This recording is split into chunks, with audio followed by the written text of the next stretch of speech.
வணக்கம். எனது பெயர் மருத்துவர் பூரு தவான். இன்று இந்த வீடியோவில் நாங்கள் கான்ஸ்டிபியூஷன் பற்றி பேசப் போகிறோம். ஏனெனில் பார்க்கின்சன் நோயாளிகளுக்கு கான்ஸ்டிபியூஷன் ஒரு பொதுவான சிரமமாகும். நீங்கள் கான்ஸ்டிபியூஷனில் இருக்கிறீர்கள், உங்கள் வயிறு வீங்கியுள்ளது, வாயு உருவாகிறது, வயிற்றில் வலி இருக்கிறது என்றால் நீங்கள் எவ்வளவு முயற்சித்தாலும் அந்த நாள் உங்கள் நல்ல நாளாக மாறாது. உங்கள் மனம் எதிலும் இல்லை, எதையாவது செய்யும் ஆர்வம் இல்லை. மேலும் இதே பிரச்சனை தினமும் ஏற்படுகிறதெனில் எங்கு வேண்டுமானாலும் நீங்கள் சிறிது மன அழுத்தத்தை உணர்கிறீர்கள், மனச்சோர்வு உணர்கிறீர்கள், பேச விரும்பவில்லை, சிறியதாக மாறுகிறீர்கள், குடும்பத்தாருடன் சண்டை போடுகிறீர்கள். எனவே இந்த கான்ஸ்டிபியூஷனை சரி செய்வது அவசியமாகிறது. ஏனெனில் கான்ஸ்டிபியூஷன் உங்கள் வயிற்றுக்கே அல்ல, இது உங்கள் மூளைக்கும் கான்ஸ்டிபியூஷன் ஆகும். இப்போது 6வது வயசுல பெரியவர் என்றால் அவருடைய இடைமுகம் கூட ஏற்பட்டுள்ளது. எப்போது நமது வயிறு இவ்வளவு முதியதாக மாறுகிறது, அது நகர்வில் சிரமம் ஏற்படுகிறது. இதனால் நாம் உணவு எடுத்துக்கொண்டால் அதன் இயக்கம் மெதுவாக இருப்பதால் 60-70 வயதானவர்களில் கான்ஸ்டிபியூஷனின் புகார்கள் பொதுவாக காணப்படுகின்றன. இப்போது கேள்வி, நாம் என்ன செய்ய வேண்டும்? யாருக்காவது கான்ஸ்டிபியூஷன் இருந்தால் மற்றும் அவர் பாகிஸ்தானின் நோயாளி என்றால் அவரது கான்ஸ்டிபியூஷனை சரி செய்வது மிகவும் முக்கியமாகும். ஏனெனில் இதனால் அவர் தனது மீட்பு செயல்முறையை விரைவுபடுத்த உதவும். ஏனெனில் அவர் உணவு எடுத்துக்கொண்டால் அவருக்கு சக்தி கிடைக்கும், உடற்பயிற்சி செய்ய விரும்பும், சுற்றி வர விரும்பும், பேச விரும்பும். அதனால் மெசேஜ் மாறுகிறது, பழக்கம் மாறுகிறது, உங்கள் கான்ஸ்டிபியூஷன். இல்லையெனில் அதனால் இப்போது சில நேரம் செலவழித்து இந்த கான்ஸ்டிபியூஷனை நீக்குவதற்கான நடவடிக்கைகளை புரிந்து கொள்ள நான் உங்களுக்கு அதை வழங்குவேன். எனவே முதலில் கான்ஸ்டிபியூஷனை எவ்வாறு நீக்குவது என்பதை ஆரம்பிக்கிறோம். மருத்துவம். யாருடைய குடல்களில் மலம் சேகரிக்கப்பட்டிருந்தால் அதை அகற்றுவதற்கான ஒரு முறை உள்ளது. அது பிளஷிங் ஆகும். ஒருவன் ஜமால் கோதை சாப்பிட்டான் என்று வைத்துக் கொள்வோம். அது உணவு அல்ல. ஒருவன் ஜமால் கோதை சாப்பிட்டான் என்று வைத்துக் கொள்வோம். ஜமால் கோதை சாப்பிட்டால் என்ன நடக்கும்? அவனுக்கு வயிற்றுப்போக்கு வரும். இன்டர்சைன்ஸில் தண்ணீரை மெல்லியதாக இழுத்தால் வயிற்றுப்போக்கு வரும். இதை செய்யக்கூடாது. உங்கள் வயிறு முற்றிலும் நீரின் மாதிரியானதாக இருந்தால் அது உங்கள் ஜாக்ஸ் சரியானது அல்ல.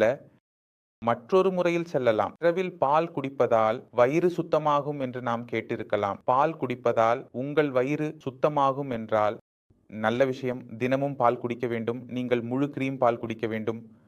டோன் அல்லது டோனின் கலவைகள் இல்லை. முழு கிரீம் பால் குடித்த பிறகு உங்கள் வயிறு சுத்தமாகவில்லை என்றால் அதில் 2 மேசை அரண்டி எண்ணெய் சேர்க்கவும். இது உங்கள் இன்டர்சைன்ஸில் லூப்ரிகேஷன் செய்யும். எண்ணெயின் லூப்ரிகேஷன் ஆகும். இப்போது ஸ்டூல் சுருக்கமாக வெளியே வரும். நாம் இயந்திரத்திற்கு எண்ணெய் போடும்போது இயந்திரம் நல்ல வேலை செய்கிறது, சத்தம் குறைவாக இருக்கிறது. இவ்வாறு இன்டர்சைன்ஸில் நாம் சிறிது எண்ணெய் அல்லது கொழுப்பு எந்த வகையிலும் செரிக்கிறோம் என்றால் ஸ்டூல் வெளியேற்றுவது எளிதாகிறது.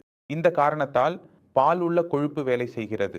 இதற்காக கொஞ்சம் குறைவாக இருந்தால் கொழுப்பை அதிகரிக்க நாம் என்ன செய்கிறோம்?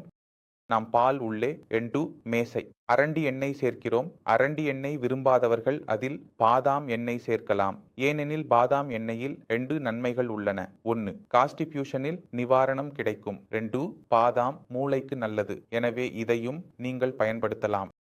இப்போது சில நோயாளிகள் உணவை குறைவாக நாளுக்கு ஒரு முறை கொஞ்சம் தாளியுடன் 1 அல்லது ரொட்டி சாப்பிடுகிறார்கள் மற்றும் அவர்களின் வயிறு தினமும் சுத்தமாக இருக்கும் என்று நினைக்கிறார்கள். உங்களுடைய உணவு குறைவாக இருந்தால், உணவில் நார்ச்சத்து குறைவாக இருந்தால் உங்கள் வயிறு தினமும் சுத்தமாக இருக்க முடியாது. ஏனெனில் நீங்கள் தினமும் 2 அல்லது 4 ரொட்டிகள் சாப்பிடுகிறீர்கள். அவை சிறிய சிறிய குண்டுகளாக உருவாகின்றன. நீங்கள் அதை சாப்பிடும்போது வயிறு உள்ளே சென்று வயிறு மிகவும் சிறியது ஆகிறது, ரொட்டி மிகவும் சிறியது ஆகிறது. இப்போது சிறிது சிறிதாக கவனிக்க முடியாததால் அந்த நிலைகளில் ஏதாவது மொத்தமாக உருவாகும் ஒன்றை வழங்க வேண்டும். அதனால வயிறு சுத்தமாக இருக்க என்ன செய்கிறது என்றால் முதலில் ஈசப்கோல் தோல் வருகிறது. இப்போது இந்த ஈசப்கோல் தோலை யாராவது தினமும் எடுத்தால் அவருக்கு பலவீனம் உணரப்படும். வயிறு தினமும் சுத்தமாக இருக்கும், ஆனால் பலவீனம் வரும். எனவே பலவீனம் வராமல் சக்தி வர வேண்டும். அதனால் எப்போதும் கூறுகிறார்கள், ஈசப்கோல் தோல் வேலைகளை நீங்கள் காய்கறிகளுடன் செய்ய வேண்டும். நம்ம தினமும் கீரையை சாப்பிடுவோம், நிறைய சாப்பிடுவோம். முட்டைக்கோசு நிறைய சாப்பிடுவோம். பீட்ரூட் நிறைய சாப்பிடுவோம். மற்றும் பழங்கள் போல ஆப்பிள், ஜாம்பூல். இதனை எடுத்தால் உங்கள் குடல்களில் மலம் உருவாகிறது. மலத்தின் அளவு அதிகமாக இருந்தால் அது தனது எடையின் காரணமாக எளிதாக கீழே வரும். மெதுவாக நீங்கள் கொஞ்சம் உணவு சாப்பிட்டால் அதன் மனம் உருவாக முடியாது. அதனால் உங்கள் உணவில் நார்ச்சத்து அளவை கூட்டுங்கள். சுத்தம் செய்யும் செயல்முறையில் இது மிகவும் முக்கியமாகிறது. அதனால் இந்த விஷயத்தை கவனிக்க வேண்டும். நான் உங்களுக்கு ஒரு அற்புதமான சூத்திரத்தை தருகிறேன். அதை நீங்கள் பயன்படுத்தலாம். உருவாக்குவதில் கொஞ்சம் கடினமாக இருக்கும். உழைப்பு தேவைப்படும். ஆனால் அது உங்கள் உடலுக்கு, உங்கள் இன்டர்சைன்ஸ்க்காக, உங்கள் மூளைக்காக மிகவும் நல்லதாக இருக்கும். அதற்காக நீங்கள் என்ன செய்ய வேண்டும் என்றால், ஒரு பாதி மற்றும் காகிதம் எடுத்து உங்கள் முன்னிலையில் வைக்கவும். நீங்கள் சந்தையில் இருந்து சிறிய ஹட்டை எடுத்து வர வேண்டும். நீங்கள் எந்த பஞ்சாரியிடம் சென்றாலும் நீங்கள் அவரிடம் கூறுங்கள், நீங்கள் 1/2 கிலோ மற்றும் 250 கிராம் உங்கள் மனதுக்கு ஏற்ப சிறிய ஹர்டை தர வேண்டும். அதோடு நீங்கள் அரண்டி எண்ணெயின் ஒரு சிறிய பாட்டிலை எடுத்து வீட்டிற்கு சென்று கடாயில் எண்ணெய் ஊற்றவும். அதை வெந்நீரில் காய்ச்சி, நாம் பூடியை செய்வதற்காக காய்ச்சி, அதற்கு பிறகு அந்த சிறிய ஹர்டை பூடியை போல அந்த எண்ணெயில் வதக்கவும். ஆர்என்டி எண்ணெயில், சாதாரண எண்ணெயில் வதக்கவும். அது வதங்கிய பிறகு அதை எடுத்து தூள் செய்யவும். அதில் உங்கள் விருப்பத்திற்கு ஏற்ப கொஞ்சம் உப்பு சேர்க்கவும். கருப்பு உப்பும் சேர்க்கலாம், சாதாரண உப்பும் சேர்க்கலாம் மற்றும் தூளை செய்து வைத்துக் கொள்ளவும். ஒவ்வொரு இரவிலும் மேசை கரண்டி அல்லது நீங்கள் பாலுடன் எடுத்துக்கொள்ள வேண்டும். உங்கள் வயிறு தானாகவே சுத்தமாக இருக்கும். நீங்கள் கான்ஸ்டிபேஷன் அனுபவிக்க மாட்டீர்கள். இதன் உள்ளே நீங்கள் கவனமாக பார்த்தால் அந்த சிறிய ஹர்டு மிகவும் நல்ல வேலை செய்கிறது. இந்த சிறிய ஹர்டுக்கு ஆயுர்வேதத்தில் அம்மா என்ற பெயர் வழங்கப்பட்டுள்ளது. இது உங்கள் உடலை கவனிக்கிறது. உங்கள் உடலில் எந்த ஒரு நோயும் இருந்தால் அதை அழைக்க உதவுகிறது. உங்கள் இன்டர்சைன்ஸ்க்காக மிகவும் நல்லது. இதனை முதலில் சாப்பிட்டவர்கள் இதன் விளைவுகளை பற்றி தெரியும். 10 நாள்களில் உங்கள் வயிறு மிதமாக எழுந்து மிகவும் எளிதாக சுத்தமாகும். இதனை சாப்பிட்ட பிறகு நீங்கள் இதனை நீக்கலாம். ஒவ்வொரு இரவிலும் 2 மேசை கரண்டி. சிலரின் வயிறு இதன் மூலம் திரிபிலா மூலம் சுத்தமாகும். திரிபிலாவில் 3 பொருட்கள் உள்ளன: ஆம்லா, வேடா மற்றும் ஹர்டு. அதனால் ஹர்டு இதுவே.